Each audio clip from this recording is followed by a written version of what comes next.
All right. Thanks, everyone. And thanks for taking your time to join today's session. Today, we'll be looking at software automation testing. So I'll talk just a little bit about myself and my background, then about the company as well. So my name is Akin Oladeji, and I happen to be the founder of Learn with Pride. And Learn with Pride has been going strong for the last, I think, 4 years now. And what we do is we help people that wants to transition from non-technical to technical, from non-IT or non-technical to IT space. So we run different courses, not only software testing.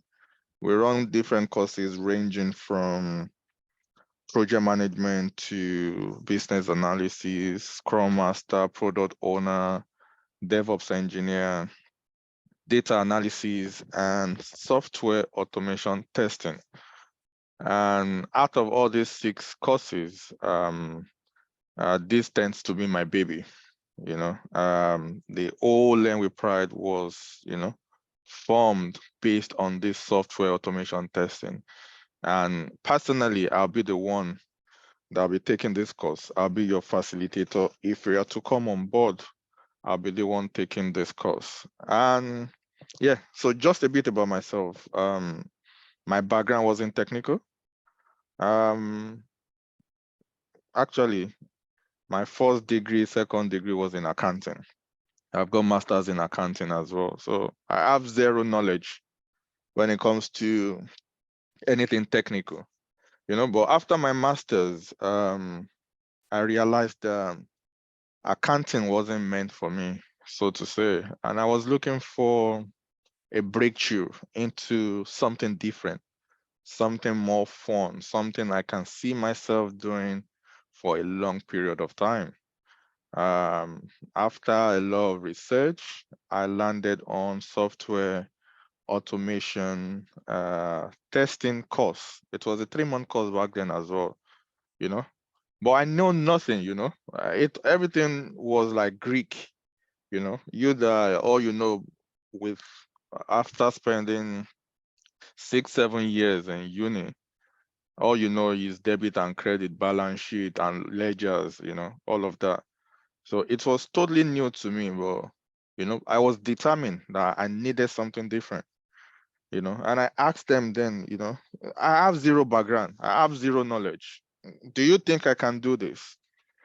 And they said, anything you put your mind to, you can do. So if you really want to do it, you can do it as well. And even despite that, the support wasn't there, but because I've already started the journey, you know, I made sure that everything that requires of me, I'll put it in. So it took a lot of sacrifice, so many sleepless nights. When I have issues, I don't have anyone to go to.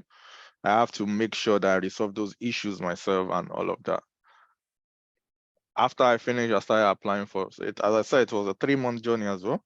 After I finished, I started putting my CV out, applying for jobs, going for interviews, back-to-back interviews.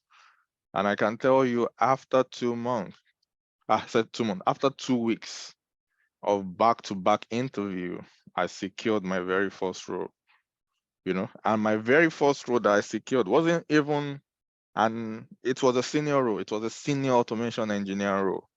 This was someone that only completed the training like 2 weeks before the time. So that is why I believe with a great support, mentorship and all of that, we can achieve even beyond what I've achieved. So to cut the long story short, it's all a story today because after that I've changed roles several times, and this was actually what gave birth to Learn with Pride, so to say. So this is what I tell my students: if I can do it, I don't have two heads, if I can do it, anybody that is ready to sacrifice, anybody that is ready to commit to the process, also can do it, and you can do it. Many people will ask, or these are the common questions I get. Can you go straight to automation testing without doing manual testing before? Because the mentality of majority is you have to be doing manual testing before you can even consider, oh, you want to move to automation testing. And that is a big lie from the pit of hell. You don't have to be a manual tester before you become an automation tester. I never for one day, worked as a manual tester before I got my very first role. No, the very first role I got was a senior automation engineer role. But every automation role that you get, there'll still be a bit of manual testing that you need to do. But never have I worked as a manual tester, never. So if anybody tells you that, oh, you have to be a manual tester before you can become an automation tester, that is a lie. They are two parallel lines that can never meet. They do different things entirely, despite the fact that you are both of you are doing testing. But what the manual testers are doing is different from how you want to carry out your testing using automation as well, So that is a bit of my story. And again, if I can do it with, coming from my own background, accounting, anybody, your background doesn't really matter here because you have all the support, you have the people that is ready to hold you by hand and walk the walk with you. All that is required of you is your determination, your hunger for change, and the zeal, the desire, the fire needs to keep burning. Probably later on in the session, I'll call probably one of my ex-students, the latest that just secured the role, to speak, and probably that will tell you the possibilities out there, or what you can get out there, So yeah, so that's a bit about myself. And if you are to enroll on this journey, I'm going to be the one that will facilitate the training, and you hear my voice every Saturday. Anyway, I have a few slides to share, and let's just start. Anyway, let's go through my slide quickly. After the session, I'm going to take all questions that anybody, you might have during this course. Any question, you can raise your hand for any questions, or you can drop your questions on the chat as well. So in the UK, I'm going to be using UK as a point of reference because that is where I live, and but this doesn't matter because it's applicable regardless of where you live as well. You still get a good pay. So the average salary in the UK, when you're considering about a permanent role, it's around 45,000. And if you're thinking about contracting, you're looking at probably like £350 a day, £400 a day, £450 a day. If you are getting £400 a day, that is like £8,000 per month. Even if the contract is only for 3 months, 8,000 times 3. Some people are not getting that yearly, So you open yourself to the world of opportunities. You open yourself, and one of the good things about automation is, majority of times, this is why many people rush into manual testing, because it is easy. It doesn't take much to do manual testing. You can go on YouTube, you can go on Google, read about manual testing, put CV together and start applying for jobs. So that is why you notice if you're applying for jobs as a manual tester, probably like 200, 250 of you applied for the same role. Now tell me, what is your chances of being recruited or of being shortlisted? It's next to zero. But when it comes to automation, because many people believe that it is hard or it is technical, you have to write codes and programming language. You know what? I can't do it. Let me just remain in my lane. Let me just continue doing what I know how to do. Let me just leave those. Let me leave that out. And that is a mistake, because that is where the money is, and you stand more chances getting an automation role faster than a manual testing role, because it's only few of you applying for the same role, which increase your chances, of being shortlisted for an interview. Also, it's one of the shortage of skilled worker in the UK, meaning regardless of where you are, whether you are in Nigeria, you are in Ghana, you are Zimbabwe.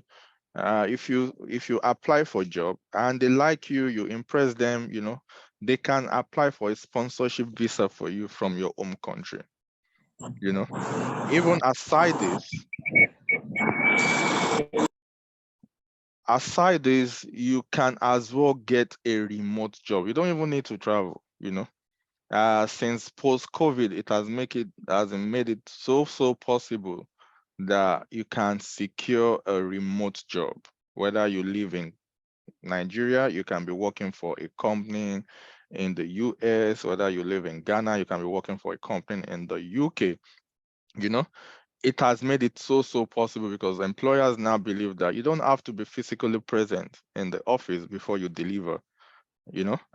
So there are more remote jobs out there, whether you're looking for a short-term role, contract roles, or a permanent role.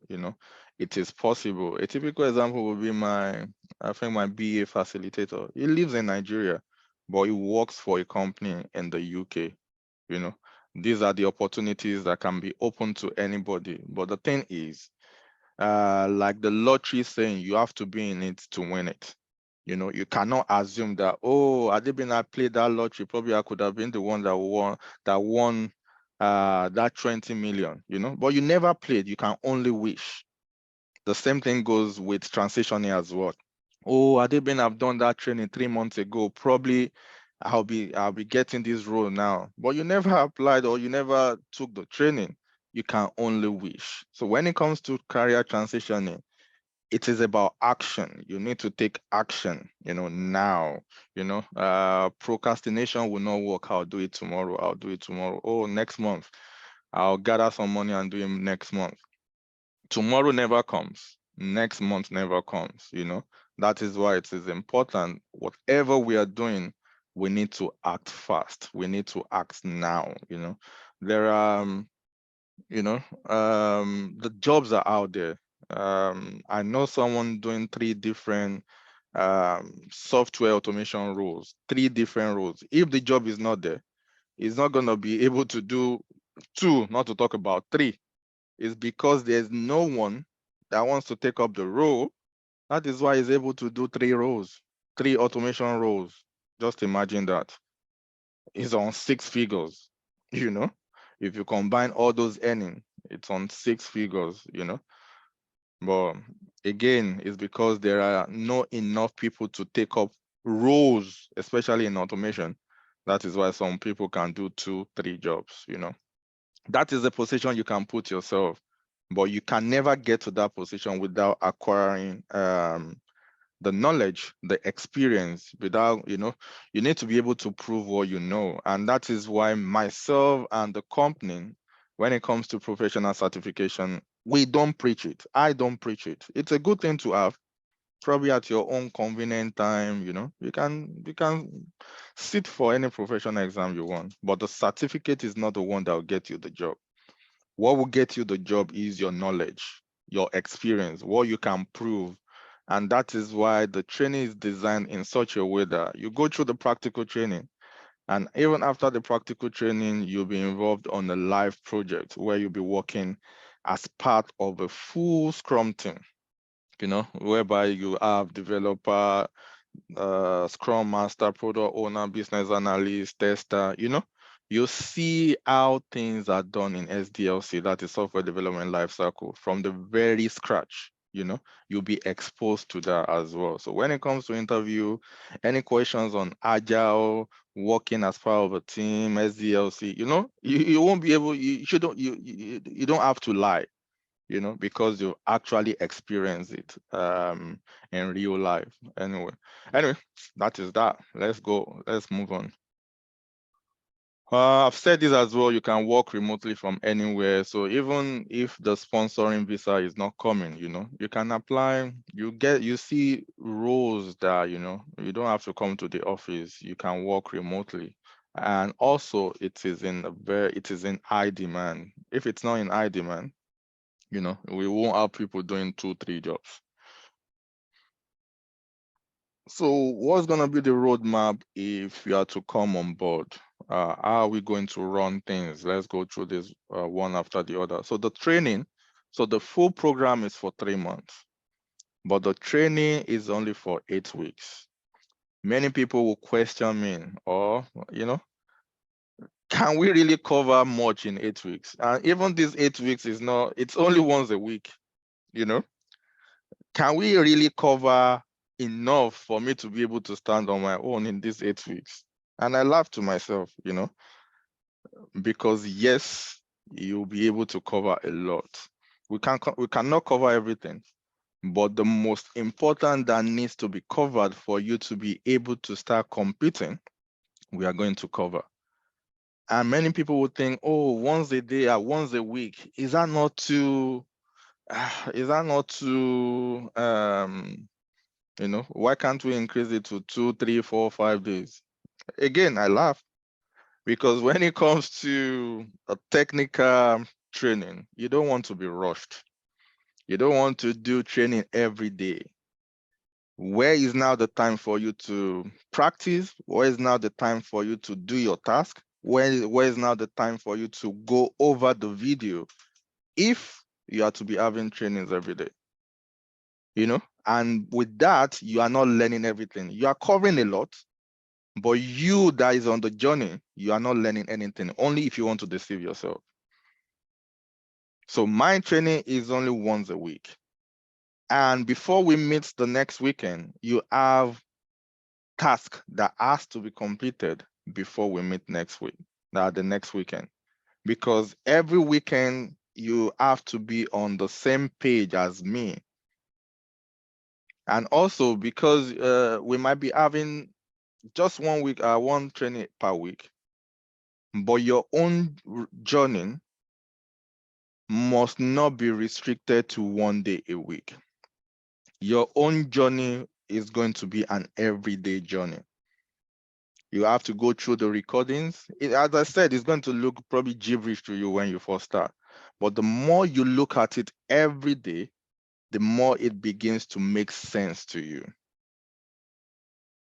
I do tell my students, you need to commit the minimum 2 hours into the process every single day.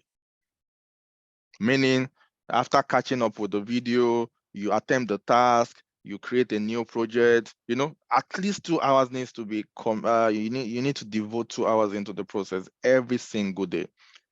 And by the next weekend we meet, we need to be on the same page, because by the time you're lagging behind, you find it difficult to catch up. That is why I allow so much time for you to catch up, come up with issues, because I know you're going to face issues and you need to reach out. The actual learning take place when you experience any issue. You reach out to someone that will help you, and the process of them helping you to resolve that issues, that is when learning is actually taking place. Many people will be running away from issues. Oh, I don't want to face issue. Oh, I face this issue, it's giving me headache. Honestly, when you come on my journey, on my training, it's that issues that I actually want you to experience day in, day out, because that will form part of your story when you start to attend interviews. You cannot talk about what you don't experience. You can only talk about what you've experienced and how you've been able to resolve it. So issues is actually good when it comes to courses like this, because that is when actual training or actual learning is actually taking place. So the training is for 8 weeks. And after that, you'll be put on a live project for another 2 months. That is when you'll be able to work as part of a team, as part of a full Scrum team, following agile methodology, observing all the agile rituals like daily stand-up, daily sprint planning, sprint review, sprint retrospective, and so on and so forth. Again, when it comes to interview, you don't need to lie, because you are doing it and you will know what it entails, how to go about everything. When is your time in SDLC to start testing? The functionalities needs to be created, the functionalities needs to be built. And then after that come the testing. You experience everything from scratch to finish, and you'll be able to talk more on it as well. Again, remember I told you earlier on that when it comes to professional certificate, I don't really preach it. My company don't really preach it. But that being said, that doesn't mean it's not good. You can have it you can sit for it at your own convenient time just to add to your portfolio. But personally, I don't preach that. But probably due to popular demand, popular requests, all our courses are CPD registered, meaning all our courses meet the professional standard, for us to deliver it. And this certificate is recognized in over 60 countries. You can put it on your link. It can go on your LinkedIn. It can go on your CV. As I said, the certificate is recognized in over 60 countries. Let me quickly show you the company. You can make your own research. I believe everyone can still see my screen. So this is it. I'll copy this. I'll paste it in the group chat. You can read more about it, explore it. And under the IT section, you can see our company there as well, Learn with Pride Limited, under the IT and cybersecurity section. So you can read more on that. Let me paste the link in the chat. So the link is in the chat. You can read more about the body, the countries, that they are recognized: Australia, Canada, US, UK, Nigeria, Ghana, most popular countries, they are recognized in there. So you can read more about the body. But at the end of your course, the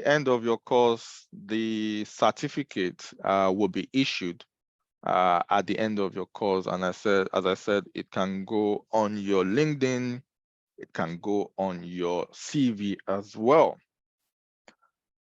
All right, so we are done with training. You are done with the project. You know what you're doing now. You can act as an automation tester. But you notice you are not getting calls. You noticed, despite what I know, something is wrong somewhere. Recruiters are not reaching out to me. It is because you need to optimize your brand. If you've done the first and second, you've gone through the training, you've gone through the project, but your brand is not optimized, nobody will see you. Recruiters will not see you. And if they don't see you, they cannot reach out to you. That is why this stage is very, very important. Optimization of your brand. Your CV needs to be revamped. Your LinkedIn as well needs to be optimized. LinkedIn has become a professional marketplace now where recruiters go to scout for, people, to recruit and all of that. So you need to be on there as well if you want to compete effectively in the job market. So this particular point cannot be overemphasized. When it comes to CV, we don't do CVs, but we can refer you to one of the best in the industry as well, which has helped many of our students as well.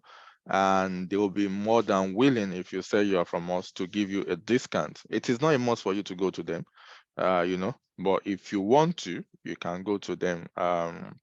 Details of this one will be shared probably when we are on the course and all of that. So yeah, so training has to be done, professional as a project has been done, optimization of your brand. These three has been done, then you start applying for jobs, or recruiters will start reaching out to you. You've uploaded your CV in different job sites and you make them searchable, then you start getting calls, After you start getting calls, then come the interview. We don't leave you alone as well. We do interview prep with you, either a panel interview prep or I might be the only one, but what we need to use for the interview prep will be, the job description from what has been sent to you. So we just don't leave you hanging. And quickly, while on this one, let me just quickly cover what is included in the package if you are to come on board.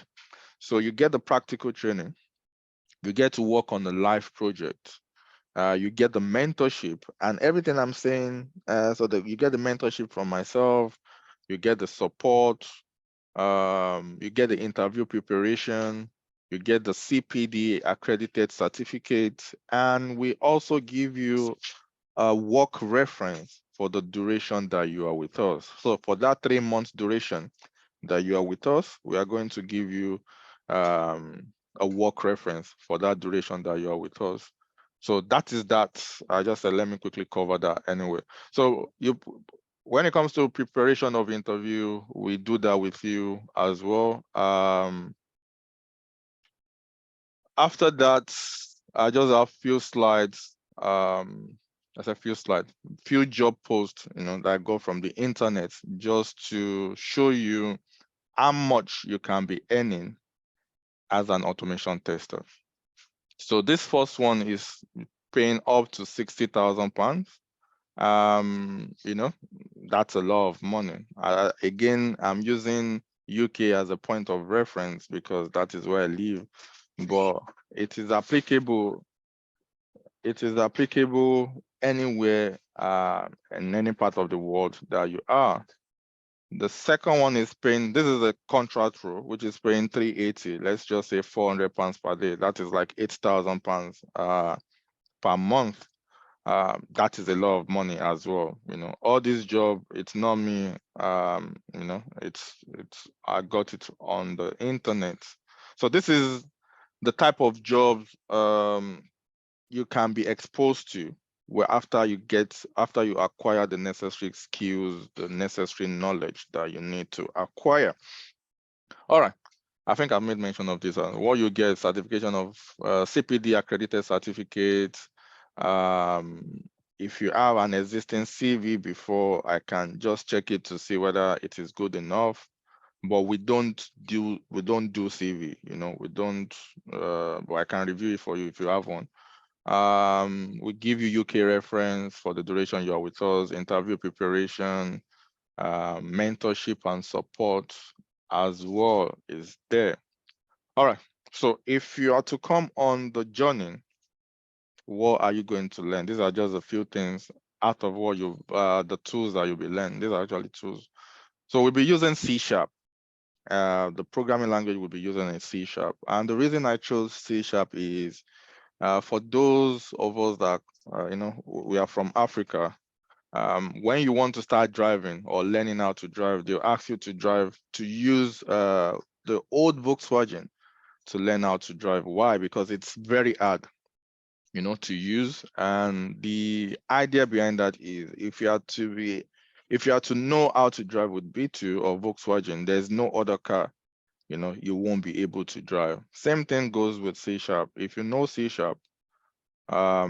you can function well in any other programming language. And bear in mind, because you learn C# doesn't mean your first role as an automation tester is going to be on C#. That will shock you. Your first role might be on Java. Your first role might be on Cypress, but they are taking you on because they know if this guy can have the knowledge of C#, then he can do Java, then he can do Cypress. Again, I'm going to use myself as a typical example. When I wanted to change, after I secured my first role, and I wanted a change again, I wanted to move to somewhere else. I was applying for a job. I got this role. It was a Java role. I just said, let me apply for it. At that time, I really don't know much difference between Java and C#, But I just applied for the role. They called me for the interview. But at the interview, even before going for the interview, I was contemplating, should I go, should I not go? I don't have Java knowledge. Don't let me just waste my time. But I summoned the courage. I went for the interview. At the interview, and this is another thing, what you cannot defend, never put on your CV. Only put what you know and what you think you can defend. Java wasn't on my CV, that I've used before. I didn't put Java. So at the interview, they asked, have you used Java before? And I told them, no, I haven't, but I'm always willing to learn. And they said, okay. But truthfully, I wasn't expecting to get that role. I just went for the experience, so to say. After 2 weeks, they called me back and they said they would like to offer me the role. I was shocked. But then when I started the Java role, I realized it's actually much simpler than C#. And, at that time when I went for the interview, the interviewer, they know that if this guy actually can work on C#, then Java shouldn't be a problem for him, So that was how I was exposed to Java, and I realized that, Java is actually much simpler. So that is it. If you are trained on C#, that is not a guarantee that your first role is going to be on C#. But because they know you have the C# knowledge, it will expose you to, to more jobs that you can get. As a Java role, you can go for Java role, you can go for even non-Selenium roles. So you are not just applying for the only one you can see C#. No, I know that will be your strength because that is what you've been trained on, but don't be deceived that that might not be the first role that you get as a C#. The first role that you get might not be on C#. Yes, Gabriel, Java is simpler than C#. I can tell you for fact. Don't follow what you see online. I'm telling you this. I've worked on Selenium base, which is Java and C#. I've worked on non-Selenium base like Cypress. I've worked on AI tools as well. So I'm telling you, you are getting this free of charge. This is not Google now. I'm not telling you Google now. Java, when it comes to automation testing, it's simpler as a programming language to C#. I'm not talking about development using C# to develop functionalities. No, I'm restricting what I'm saying to automation testing. That is what I'm telling you. I am only concerned about automation testing. And as for automation testing, I am telling you this for fact that Java is simpler than C#. All right. So if you are to come on this journey, so the journey will be starting, I think, in 2 weeks' time on the 29th of this month, right? If you are to come or you want to be part of that journey, the cost is £600, but there's 20% discount on it at the moment, which will last for another 1 week. After this 20%, it is not even everything that is due. It is only half payment that is due to start. So you only require half payment to start the journey, and the other half can be paid within 4 to 5 weeks after you've started. But everything needs to be paid before you are put on a live project. That is just the deal. Also, if you are interested or after this session, you want to ask any questions or you want to enroll, you can get me on that WhatsApp number if you want to do so. So you can take a screenshot or you can save the number on your phone. You can reach out to me on that number for enrollment, for questioning, or for anything you need clarification on. You can reach out to me on that number. All right. Quickly, let me go through the course content. What is going to look like, or what are the things that will be covered during this journey. The course content looks really packed, although yes, I think it's packed, but you can be rest assured that we go through everything on there. Again, I focus and concentrate on what is needed for you to know. Learning everything cannot be, you can't learn everything in the space of 8 weeks, 3 months, 1 year. It's not possible. But you only need to know the bits you need to know for you to secure your very first role. Your learning still continues after you secure the very first role. I still learn as I am. I still learn every single day. Learning never stops. But what are the things that is so important to know before you can pull your leg forward and start competing? Because the idea of this whole thing is at the end of the 3 months program, you start competing with those who has been doing it in the industry for 2-3 years in the market. For that to happen, you have to commit your time, your effort, your sweat into the process. If that really wants to happen as well, you cannot restrict your learning to just Saturday. It cannot be a Sunday medicine. It has to be an everyday journey, at least minimum of 2 hours every day for the duration of the program. That is when, because your inputs at the end of the day will equals to your output. For you to be able to compete with those who has been doing it for 2-3 years, you must invest your time every single day into the process. With what I'm going to be teaching you, with what you're going to be learning on Google, your own personal research, your own personal learning, everything combined together, you'll be shocked where you're going to find yourself after 3 months' time. So yeah, it's an automation testing, right? It's an automation training. But that being said, I still always try to start from the very scratch, which is the manual testing, for you to have the basic understanding of what testing is all about.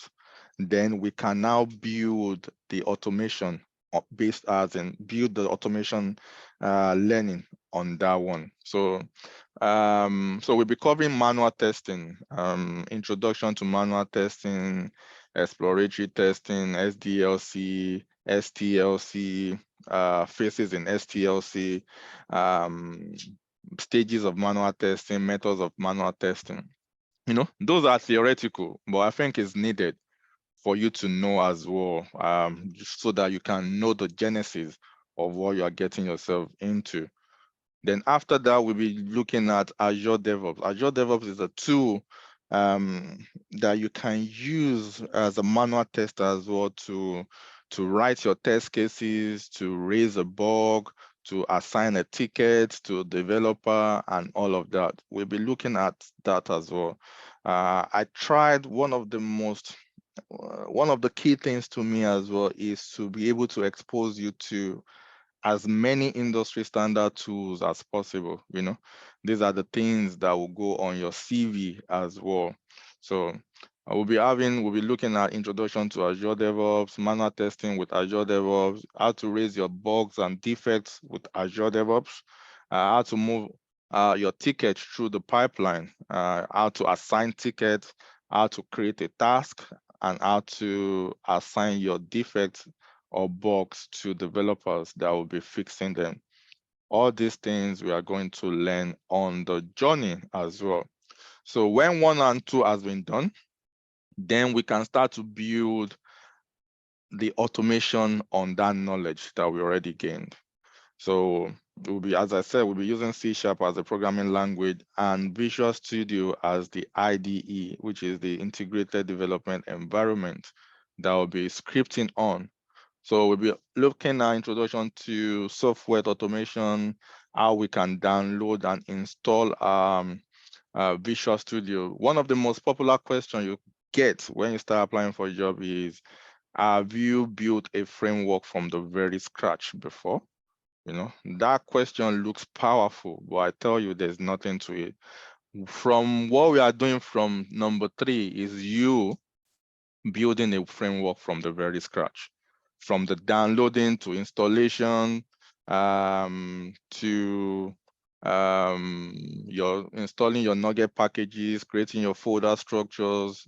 Everything is still under building a framework from the very scratch. So introduction to software automation, downloading and installation, Selenium and SpecFlow introduction, SpecFlow and BDD, behavioral development, driven development, docking language, how to set up our SpecFlow feature, Gherkin keyword, step definition, and how to run your test as well. I might be sounding, what I'm saying might be sounding like a Greek or to you, but you don't need to worry, because all these things will become your everyday language. If you are doing what I asked you to do, you'll be exposed to this thing daily, and you know everything that it entails as well. After 3 is done, then we'll be looking at setting up setting up our test framework, integrating Aspectflow extension with Visual Studio, creating our first test project, adding our Nugget packages, create our folder structure. All these things still falls under, have you built a framework from the very scratch before? This will you be doing yourself, but I'll show you how to do everything. So creating your feature file, create your step definition, create your page object class, create your hooks, and on the page object, how to add your elements and method. On the step definition, how to call the page object method for the action to perform. And finally, running your test. It might be like I'm speaking in tongues, but trust me, I'm not. All these things you'll be exposed to as well. So we'll be looking at weights in Selenium as well. That's why the fact that I really don't use it. But for interview purpose, I'll be covering that as well. The different type of weight in Selenium, implicit, explicit, fluent, Selenium with page object framework, how to set up project for Selenium automation framework, data-driven, and all of that. Then we'll be having touchdown, looking at API testing, the manual bits, using Postman. So for that, we'll be using Postman, introduction to API testing, how to set up your Postman, making HTTP requests, different type of the HTTP requests you can make, analyzing the response, validating the response, and automation will not be covered. And Git is, after you write all these scripts on your local machine, you've done your whatever that needs to be done on your local machine. It doesn't have any business impact, on your machine. So that means we need a central repository that everything that you've written, all the codes that you've written, you need to push it to like a central repository where everybody can have access to it and use it the way they want to use it and all of that. So the most common one, popularly used one, is Git. So how to create your own Git account, how to create your repository, how to push your code into your own personal repository, the different Git command as well, how to clone a repository also will be covered, because some recruiters do request for your Git URL. They want to go and see the type of project you've worked on and how you write your code.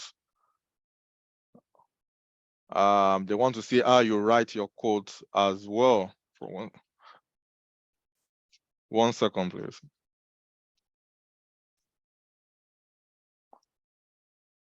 So it is important for you to have your own repository as well, create one. And everything we do in class, every task I give you in class to do, after you've done it and it's working, you need to push them to your own personal repository.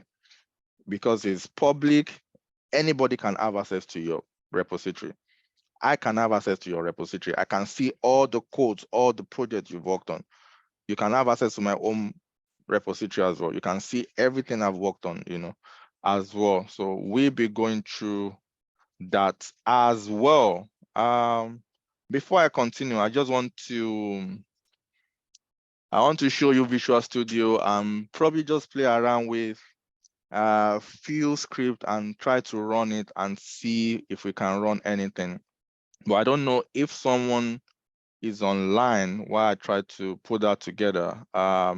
Sean, I don't know whether Sean, are you online? Yes, I am. All right. While I try to pull my Visual Studio together, Sean is one of the latest that secured the job. It started, I think, in February this year, if I'm right. January. January. Okay. Just to tell you about his own journey and how possible it is for you to, if you put your mind to it, how you can actually make your own dream come true as well. So while I prepare my own Visual Studio, Sean, you can take the floor. Thanks. Hi, everyone. I hope you can all hear me. Yes, we can. Okay, so I came to Learn with Pride just like you. When I came to Learn with Pride, I knew the basics about using a computer, meaning I could go to Yahoo, I could watch Netflix on it, send emails, download music, and that was it. So I was not a computer guru or a computer wizard, knowing anything about programming or computer languages and all these acronyms Akin has been talking about. I didn't know any of those things. So, well, I wanted to change jobs because my background was in housing and then later social care. But I had been in housing and social care for so long, I had become tired of it. And I knew I needed a change of career. Well, I didn't know what direction to go in, but I wanted to work in a field where there are permanent roles and there are also contract roles because that's where the money is. So anyway, I got led into software automation and I approached Learn with Pride. So I started learning C#, just like you're about to. And my first 4-6 weeks, I was very confused. Everything was just going over my head. It was sounding like gibberish. I did not understand it at all. So I quit. I actually ran away because my brain couldn't take it. Then after like 3 months of being away, I said, no, I cannot continue down this path. I really, really need to change jobs. So I came back and I spoke with Aki at length and I started to recognize what weaknesses I had. So my first weakness was we believed my internet was not powerful enough. So I changed it to fiber optics. Then we realized that my laptop was not powerful enough. It was an i3. But for automation, you need something a little bit stronger, maybe like an i5, so that it can work the codes. The i3 could work, but it was slow. So I changed my laptop to an i7. All this I that, it means IntelliSense. I did not know it at the time. I learned it on this journey. So it started to work better. And then I decided to remove distractions so that I could understand this automation thing. So I stopped watching TV, really. I stopped playing my PlayStation. So every day I'll go to work, and when I get back home, I will join the automation class. We will do it for like an hour or two. When we finished, I will stay on it till maybe 10, 12 midnight and then go to bed. So I gave it a lot of time. And within about 4 or 5 weeks, what was gibberish to me, what was a language, a foreign language that I did not understand, started to become English. And then over time, I knew it so well, it stopped being English. It became my natural language, which is Yoruba. So I knew it that well. Why? Because I gave it time. Now I needed to transition into a job. So going for interviews. But I didn't do it because I got distracted with work again and setting up a business. So I left it. My counterparts that we started this journey together, people like Bola and all that, they got jobs very quickly. So I got left behind. And then the business I was trying to set up fell through after a few months. So I came back to Akin again and told him, look, I needed a refresher so that I could get back into it because I needed to change jobs. So anyway, I got the refresher. I just joined the class. I used to listen in just so that my head could get back into the game. And then I started doing interviews. Now, I won't say I'm the most confident person, but I'm not afraid when I need to do things. I need to do it. But the interviews, they shook me a little bit because remember, I've never worked in this field before. Even though I know it, it's still another thing to go and sell to them in an interview. But I took the journey as, you know what, it's a do or die. I have to get it. So I went for some tough interviews. It wasn't easy because at that time, I think COVID had not happened. So the interviews were still happening in person. So I went to interviews where I was interviewed by 3 people, 5 people, and there was one that really shook me because the guy just wanted to embarrass me. He wanted everyone to know that I didn't know anything. So after that interview, I gave up again. Then I went away for like about 8 months. Then I came back to it because I needed to change jobs. So my last approach to it, I had made up my mind that I am going to go for 66 interviews and that by the 67th one, I'll get it. And then I had made up my mind that every interview, I will record it. Once I record it, I have all your questions. Then I'll take the questions to Akin and all the people that were teaching me, and we'll dissect it. That by the time I dissect your questions and I go to my next interview, I'll be stronger. By the time I dissect their interview, I'll be stronger for the 3rd one, and then the 4th one, and then the 5th one. So I was doing that. Now, remember, I had made up my mind to go for 66 interviews. So I was ready to be disappointed. Because I think my old former approach was every interview I went for, I expected to get it. So when I don't get it, it used to knock me down. And it will make me not want to go for the next interview. But now, because I had changed my mindset that I'll be going and going, because every interview I go for, even if I don't get it, I have gained something because I've gained their questions and I've gained an insight into what they're looking for. And I'll take that into my next interview. So I saw interviews as school. It was a path for me to learn something. So when I would finally get this one, it was one of those casual interviews. Usually you'll be interviewed, I think, okay, recruiters will call you and recruiters don't know anything. So never be afraid to pick up the call of a recruiter. They don't know anything. You can blag your way. They're going by the script that the company has sent to them. They'll ask you maybe 5 questions. You can take over the interview when you're talking to a recruiter. So just sell yourself. Then my first stage interview was by now my current automation lead, and it was casual. Now, I had gone for several interviews that were tough, don't get me wrong, but I made mistakes.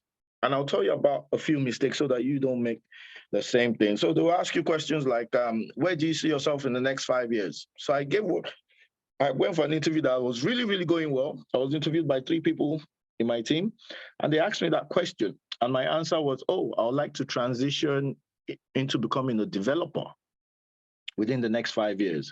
So they start grilling me on that why do you want to transition into being a developer? I said, because I feel it's the next level up and all that.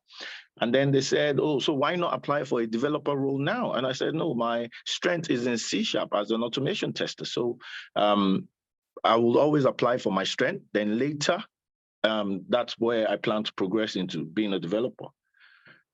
When the recruiter called me to give me feedback, he said, why did you say that? That they said the interview was going very well. They would have given you the role.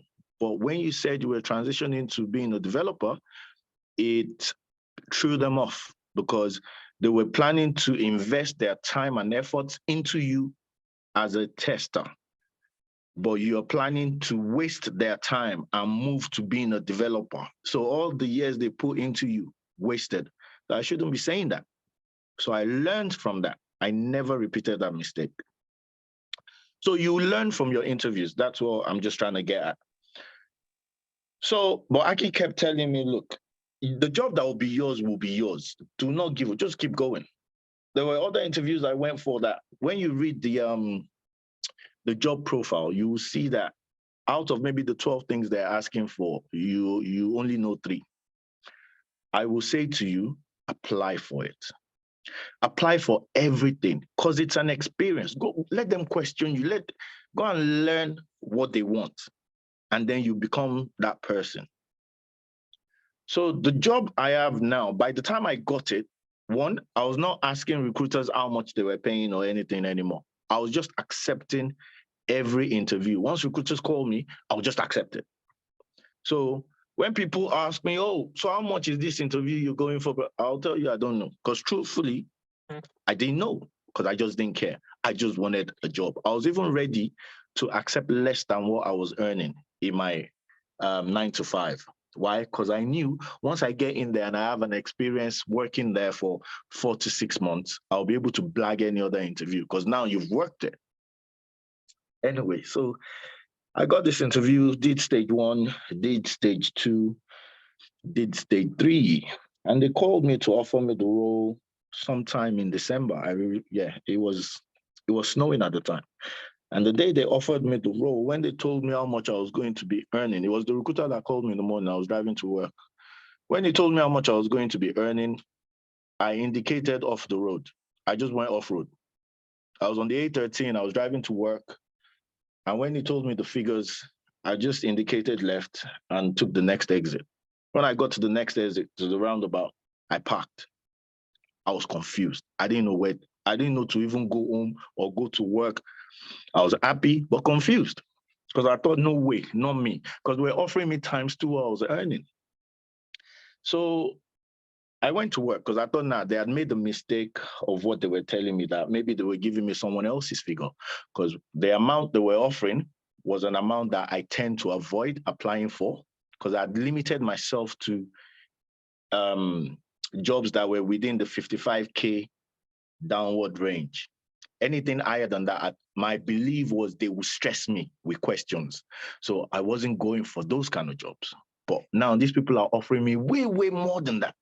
So I was confused. Anyway, they sent the offer letter and everything through, and it was still the same figures. And yes, I started the job in January. Now, to my surprise, one, I learned C# from Learn with Pride, and I was very good with C#. I still am. But since January till now, I've not written one code at work. What they ask you in interviews and the grilling and all of that, it's a different ball game when you get into the job. When you get into the job, life is much more easier. Yes, some companies might be tougher, especially when you go into a contract role, because they want you to hit the ground running, but mine is a permanent role.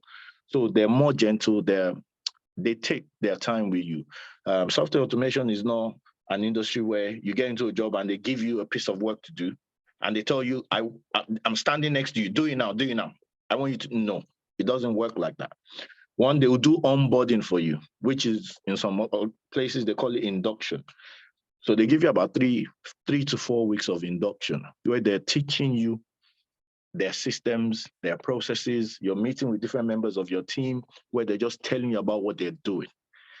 Then after that, some places they will have projects they want to put you on immediately. Some places they won't. Where I'm working now, they don't have projects.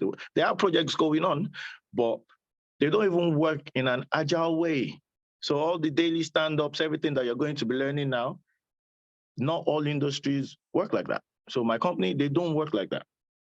They cancel meetings like no tomorrow. So it's like I'm chopping free money. Now, we don't write C#. All their projects are not in C# because they're comparing files. So I found that they were doing it in Python. Now, I don't do Python. I never learned that. It's not on my CV, but they still employed me. So they didn't even tell me to go learn Python because someone else, my automation lead, knows Python, so he does it. So I started learning it by myself. Now, because I know C# already, it was easy to learn Python. So I'm still on that journey. And then now recently they've introduced that we need to do some API testing. So I ran back to Akin to say, look, I can't remember how to do API testing. Can you teach me, blah, blah, blah. And he was like, listen, cool down. Did you put it on your CV? I said, no. So he said, don't go and learn it, that they will now give you the work. They won't show it to you because you said you know it. Go and tell them that you don't know it. So now they will teach you. I said, I should go and show them my weakness. All right, cool. So I went back to work. My automation lead came and said, oh, we need to do some API testing. Have you done it before? Do you know how to do it? I told him, no, I don't know how to do it. He said, okay, cool. And he sat with me and he started showing it to me. So we're on that journey now. They're showing me what I need to do. So all I'm saying to you is the hardest bit right now for you is you giving this thing time to learn it. You can do it. If I can do it, trust me, you can do it because I had the basic computer knowledge. And you see all these acronyms and everything, a lot of it, you do not need to be an expert and go and know it. No, that's not your job. You don't need to know it. You just need to know your own job, which is this C#. That is it. Once you know this C# and you prepare well for your interviews, you will scale through. A lot of you will get you will pass your first interview and get a job. It's all by favor and by grace. It's not by you knowing the perfect things to say. The white man does not care about your grammar. They don't care how you pronounce it. They just want to be a little bit assured that you have an idea of what you're doing. That's it. And if you go on this journey and you give it the time, you'll be able to get it done. Yeah. Because you have a lot of support from people like Akin and all the people that will be your team leads and all that will be taking you through the journey. You can always go back to them. That's I think one of the leading things that makes me go back to them all the time. The fact that they are approachable, they are reachable. They don't leave you alone and then you just have to go and source for it yourself. No. I finished a long time ago, but I still call Akin. If I get stuck in anything, he will send me screenshots of how to resolve stuff or call me and tell me, do this, do it like this. Sometimes interviews, when I send it to him and say, look, this one, I want to go for this role, he'll tell me, no, don't bother yourself. This one, they will stress you.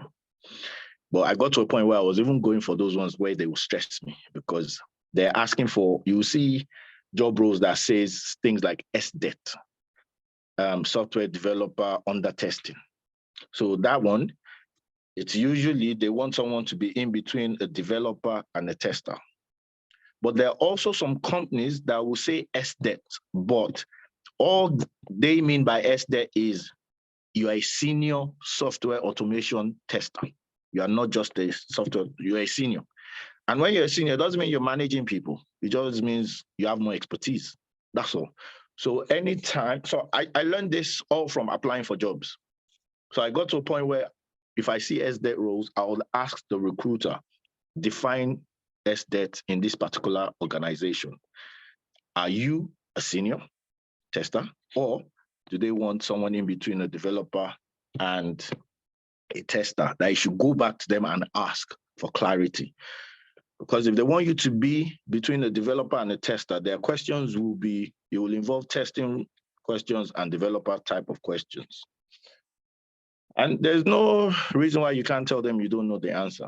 I've never done this side of it before. So tell them I haven't done this.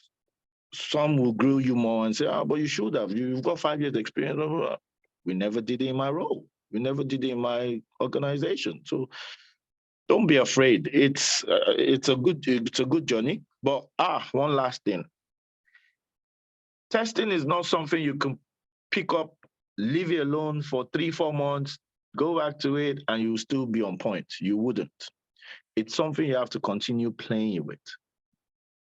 So what I'm trying to say is, it's like you learning French now. If French is not your indigenous language, if you leave it for a while and you're not practicing, you're not speaking it with anybody, the next time you go back to it, you would have forgotten a lot of words.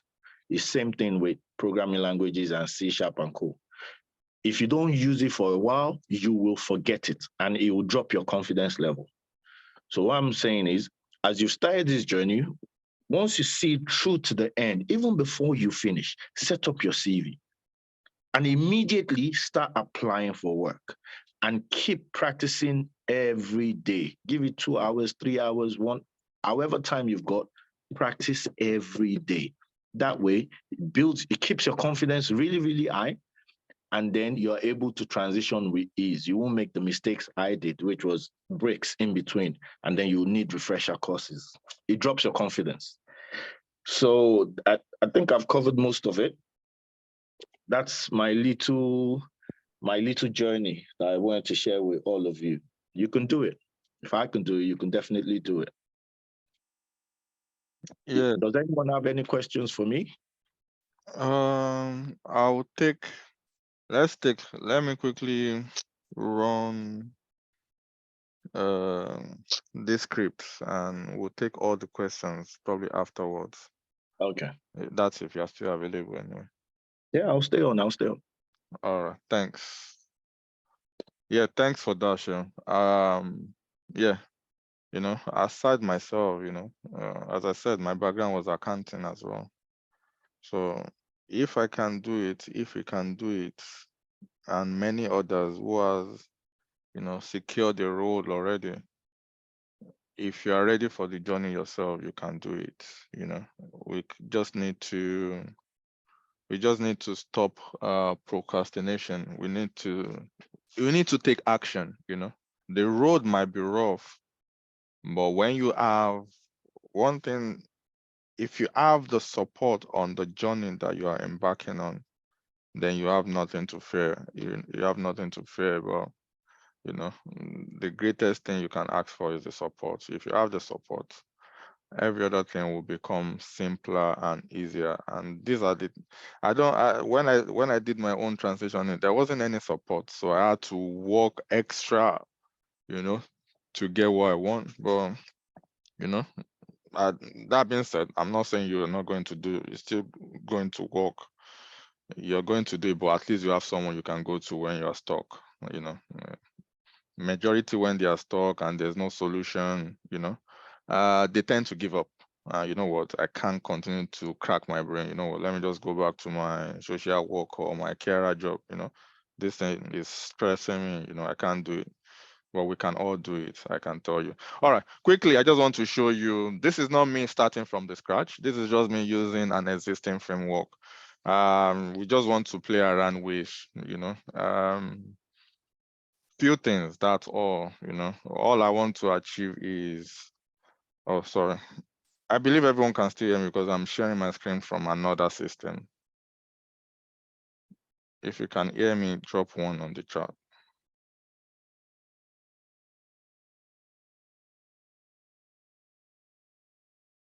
All right, thanks. All right, so let's do something quickly. So what I want to achieve here is, again, the framework, has already been built, and but when you come on the journey, we start from the very scratch again. But not to waste our time, I just have to use an existing framework to practicalize or to demo what I wanted to do right now. So what I want to achieve is, I want to be able to type a name in here, the surname, probably address, and probably email address, probably to stop there. So these are the 4 things I want to be able to achieve with the automation script. So I want my automation script to be able to type the first name, the last name, the address, and the email address as well. All right, so let's go back to the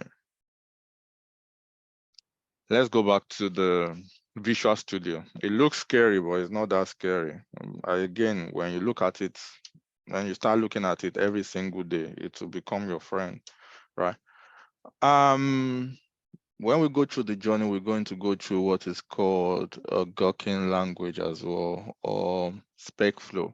So with the use of SpecFlow, it allows us to be able to write our scenario in a simple English language using the Gherkin syntax.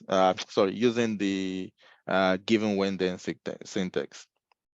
That is, given I do this and I do that, when this happens, then I should be able to get such results. So the essence of this is, you might be the only techie in your team, whereby your Scrum Master, even probably your QA manager, probably he or she is not techie. They still want to know what you are writing about. They might not understand the code, but them looking at your feature file, at your scenario, because your scenarios are written in the Gherkin language, meaning in a simple English language, anybody can understand what you're trying to achieve. All right. So what we are trying to achieve here is just to navigate to that website. All right, navigate to that website, and we might not have assertion though. Okay, and I enter my first name.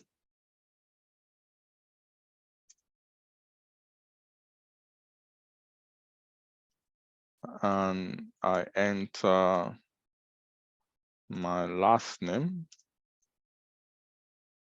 Okay, I can I can't have assertion. Okay, 1 second. Address. Okay, so we can't have assertion, that's fine. Well, we just want to see how it works anyway. And I enter address and email address. Okay, let's just stop there. And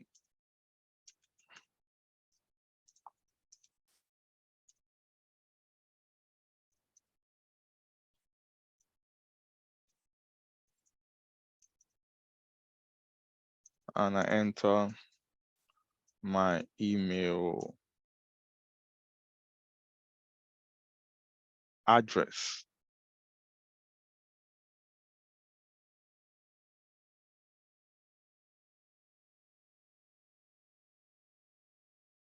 Actually, because it's a new, don't let me combine it. Actually,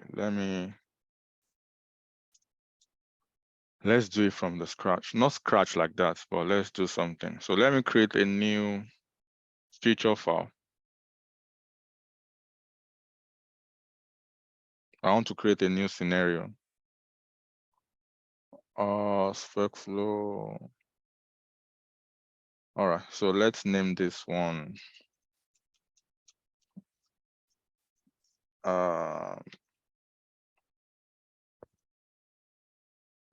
Let's name it class demo. That's the name of our scenario. Let's just name it class demo. All right.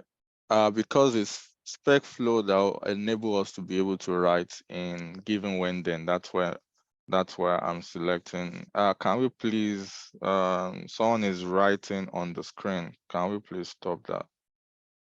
So click on add, then I should have a scenario. All right, so this is new, right? Your scenario title, well, let's just say demo for the overview session. All right, cool.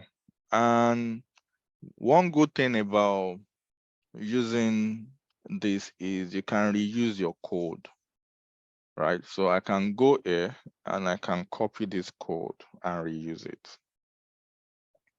I don't need to write any code for it again because I've already written a code for it. I just need to reuse it. So, and that will work. That should work rather. All right, so let's now start. Let me comment this out. All right, and I enter my first name. Actually, I'll remove that too, and I enter my first name. I don't want to reuse anything. I'll remove it. And I enter my last name. Or the and, when you are using, okay, so given, the syntax is given when then, but you can use and as well. So given is a precondition. It's not the actual action that you want to take, but it will lead to the action that you want to take. The and also is a precondition that will lead to the action you want to perform. When is the actual action that you want to perform? When this happens. So when is the actual test that you are carrying out? But in our case, because I'm not doing everything, I just want to see whether we can run some code. We might not have the action itself. Then the then clause is the assertion. You want to validate that the testing you've done, the action that you've performed is successful or not. That is the then clause. That is the assertion. But we're not going to get to all that anyway. I just want to see whether we can run few tests, and I enter my address and I enter my email. So these are the 4 things I want to achieve today. Also, I want to change this one. I don't want to use the existing one.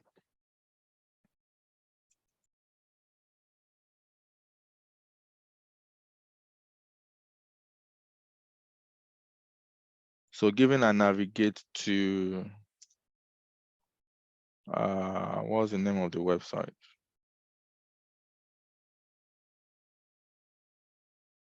Automation site. Let's just, given I navigate to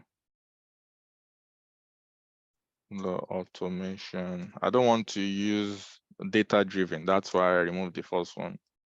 Given I navigate to the automation website. All right. You can see everything is purple, right? They are all purple because we need to generate the step definition. As it is now, it is only pure English language. There's no code snippet to them anywhere, but we need to generate the code snippet at the back, so that we can do whatever we want to do. So anywhere on the purple, you just right click and go to define step. It's going to take the steps that will be defined. That's fine. And I'll just need to click on create. If you noticed, we have a folder called step definition folder. If you noticed, we now have a step under the step definition folder called class demo step definition, because the step has now been generated. The code snippet has now been generated for the English language that we saw in our feature file earlier on. I might not go into some details that I need to go into because this is not really a training session.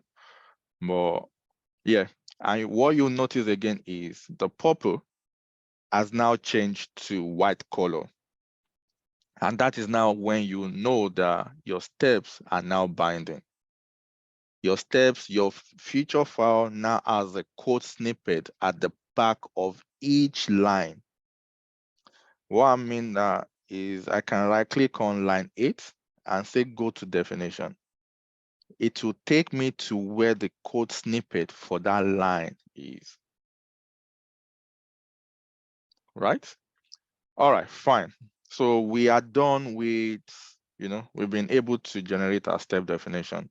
I'm not going to create a new page object or a new hooks or whatever. I'm going to use an existing one. So I'm just going to look for one and reuse. All right, so the next thing we want to do is we want to identify the locator that we can use to enter this first name. So when it comes to locators and methods, those 2 things go into your page object class. This will be explained furthermore. Again, we don't have enough time to explain that now. So I'm going to use an existing page object that I have here. Let me just use the registration page. All right, so the first thing I need to do is I need to go and find the locator for the first name. And this is what I'm talking about. My driver wants to interact with this first name, but how will my driver know where to type into? There must be something unique, something special, a locator that the driver can use to, identify that, yes, I'm meant to type inside this box. And that is what I need to get now. So if I right click inside that first name, I go to inspect.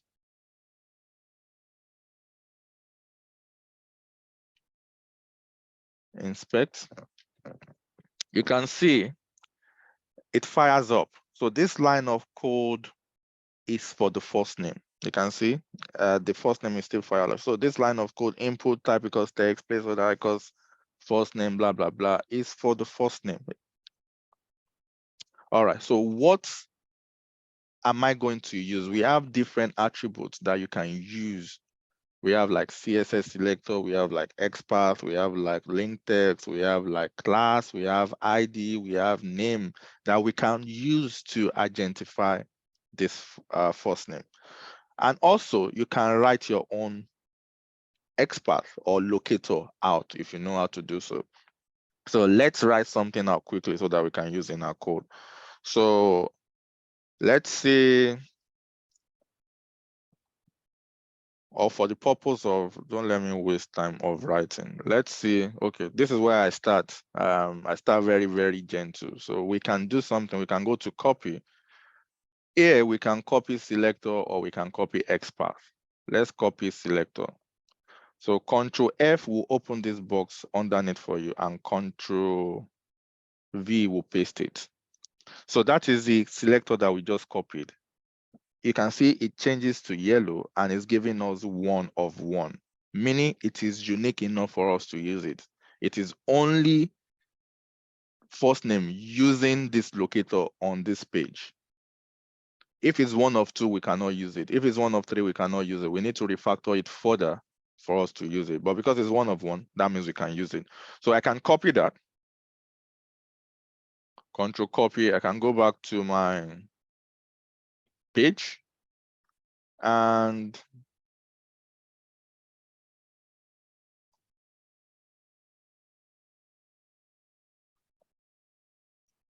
I can say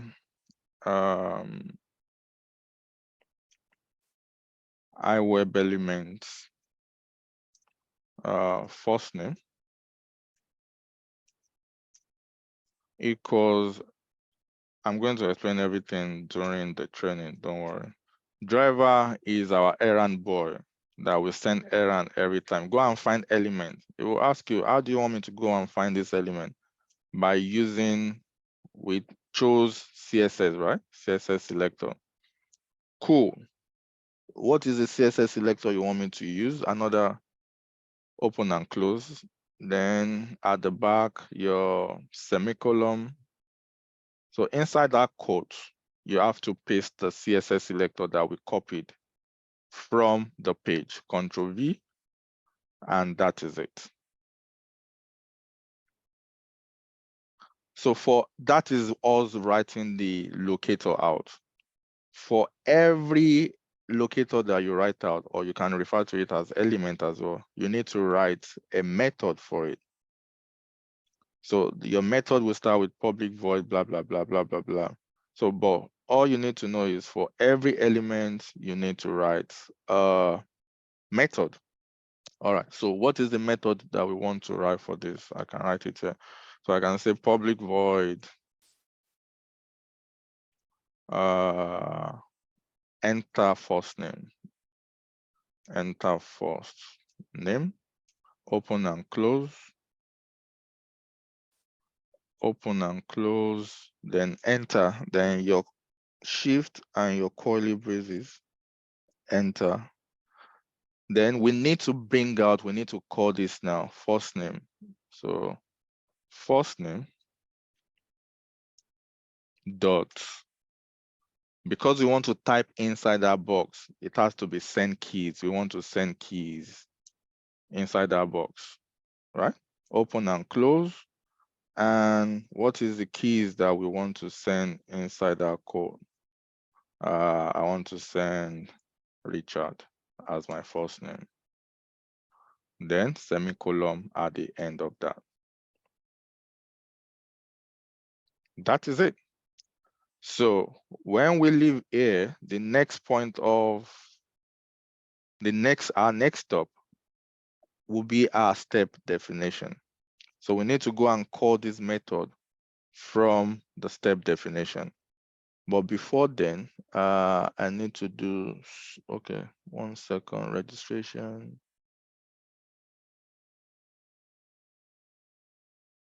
So we're using registration page. All right. We need to do some paparazzi. Okay, registration page, so that's fine. All right.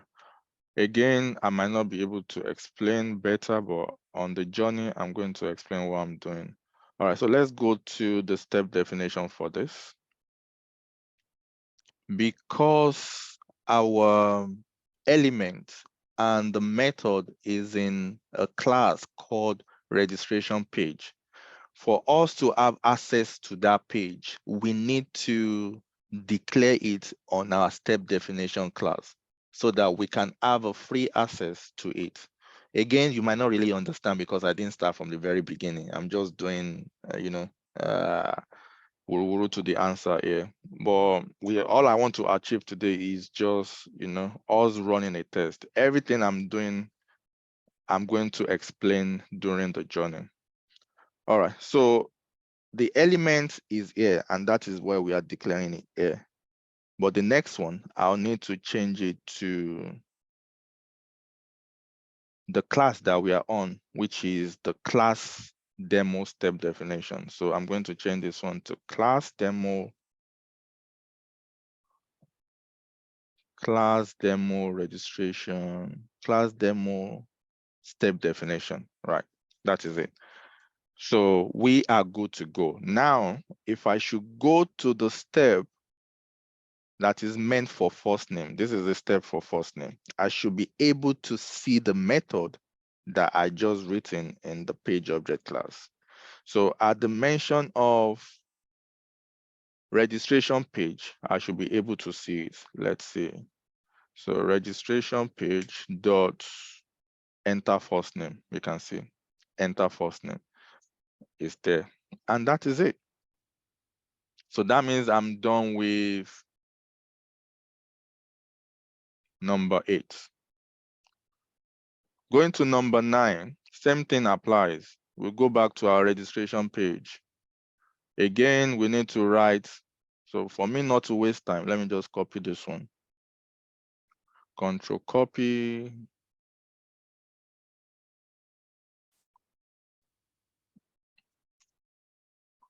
And control paste. Probably not to waste people's time. I might actually even stop here. So this is last name, right? This is last name. So that we can have time for questions. Again, for last name, we want to inspect the element for last name. I can just click on this arrow button and click on inside what the box I want to inspect. You can see the blue one. So this is it. I can right click on it, go to copy, go to, let's use selector again, Control F to open the box, Control V to paste it. And as you can see, it's giving us 1 of 1 and it fires up. So we can use it as CSS selector as well. So Control copy and let's go back to the code.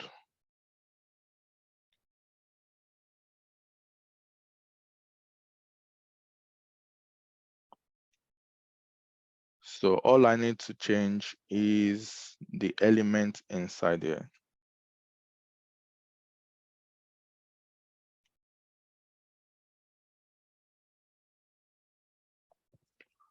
All right. So after identifying what the element is, again, we need to write the method for it. I can copy this one. I'll change it. Control copy.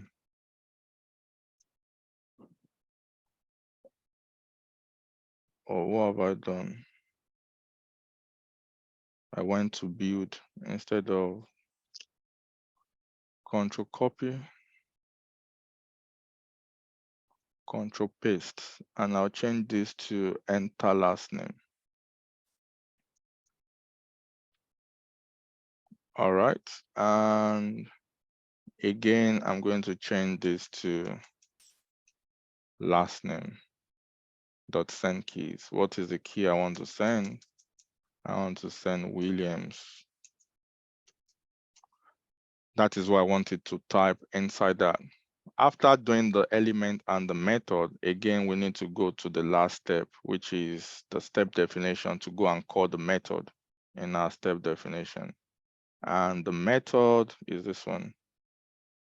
the step is this one. So at the mention, all this one I'm saying, I didn't explain it, but you just have to bear with me. Dot enter last name. You can see is the first one. Select. That is it. All right. So we need to do just one more thing. I think I have it somewhere. Let me just see.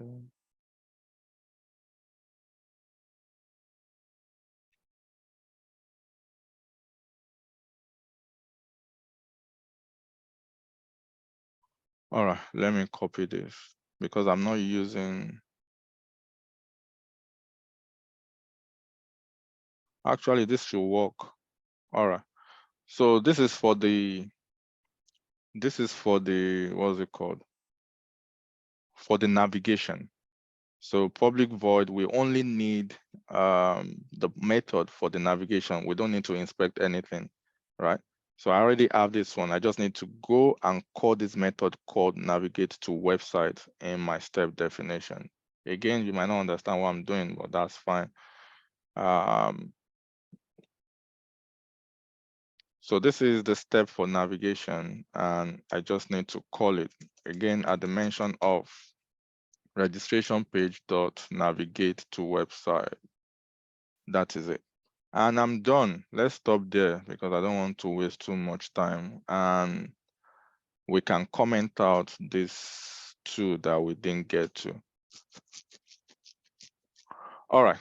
So the idea is if we run this now, we should be able to navigate to the website. We should be able to enter the first name and we should be able to enter the last name. That is all things being equal.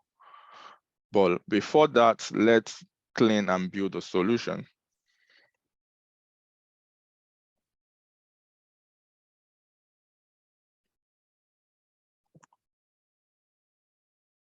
All right, fantastic. We are having 2 errors. So let's do something. Let's clean.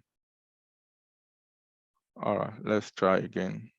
Aki, let me just quickly say something to everyone because I know everyone's going to be looking at what you're doing. Like, what is this saying? What is all this? Yeah, So, I'm not training actually. I just, yeah, continue. yeah. So, my people, it's very simple. You, me, and the rest of the world that we all use computers, go to Yahoo, go to Google, we're all called end users because we're the people that use it at the end when it's in live production. It's live, it's out there for the world to use. We're all end users.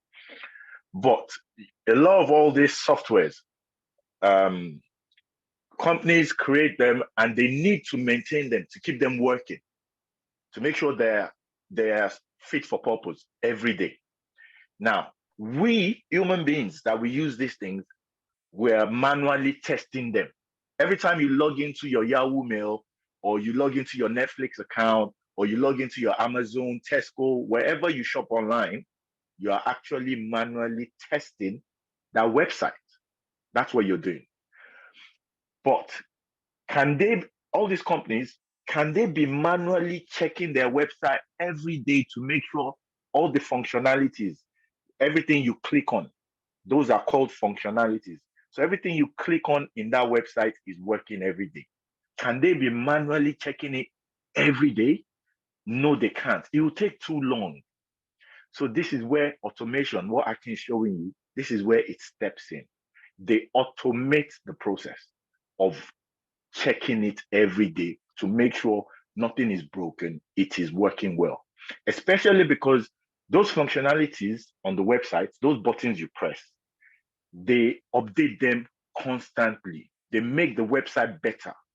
They make it quicker for you to use. They add functions that were not there before, buttons that were not there before, to make the user experience more friendly, to keep you coming back. So now if let's say that website had 10 buttons you could press on before, so 10 functionalities, and then they've updated it to include 4 more buttons. So now it's 14. They have to test it. And those 4 new ones can cause a problem for the 10 that used to be there before. And then this is where errors come up, and then it breaks the system, and then they have to do repairs and do corrections. So now they can't be manually checking those things. They need to make the system automatic. They need you, an automation tester, to write code to make it test itself automatically, and it will just be running through the pipeline. Or this, yeah, it's called the CI/CD pipeline, continuous integration, continuous development. So it's testing it automatically. So that's your job. That's what you're about to learn, how to help these companies test their softwares automatically, that it just keeps running and running and running, and no human being is having to manually test it every day.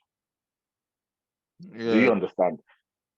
Yeah, thanks, Sean. Again, we are in a rush today, so the kind of details or how I would have loved to simplify things, I might not be able to do that. But you get to understand everything, why automation testing, on the journey, why we are doing what we are doing, you get to understand every single, bit of it on the journey. So now, I just want to run this just for us to see whether it works or not. I don't know whether it's going to work myself, but let's just see. So this is our scenario demo for the overview session. You need to look for your scenario, right click on it, and let's try to run it. So what I'm expecting is for the driver to navigate to that website, to enter the first name and to enter the last name. That if everything works the way it should work. Oh. Well, that will fail. That's a wrong website. Sorry. All right. All right. That's a wrong one. So you can see it fails because it navigated to a wrong site, and that is my fault. Let's do that quickly. Let me change that quickly. When you are doing copy and paste, that's what happens most of the time.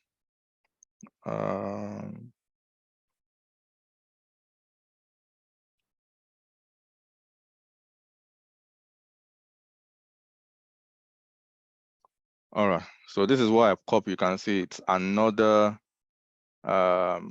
what's it called? URL that is in there. That's why I navigated to that URL. But instead, I don't want to go to that URL. So I need to do another method, public void navigate to, this time around, I'm going to use URL because I can't use the same method twice, right? So enter, control, whatever.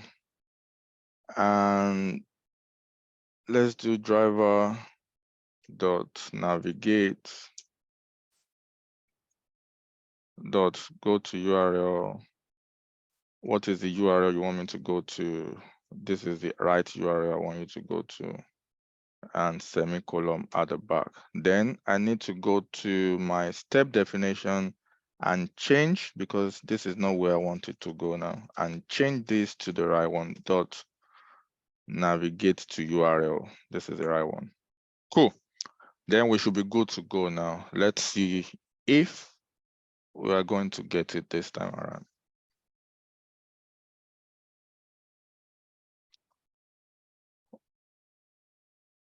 Stephanie, that is it. You can see he navigated to the website. He entered the first name, he entered the last name, and my test should pass because I've commented the rest out.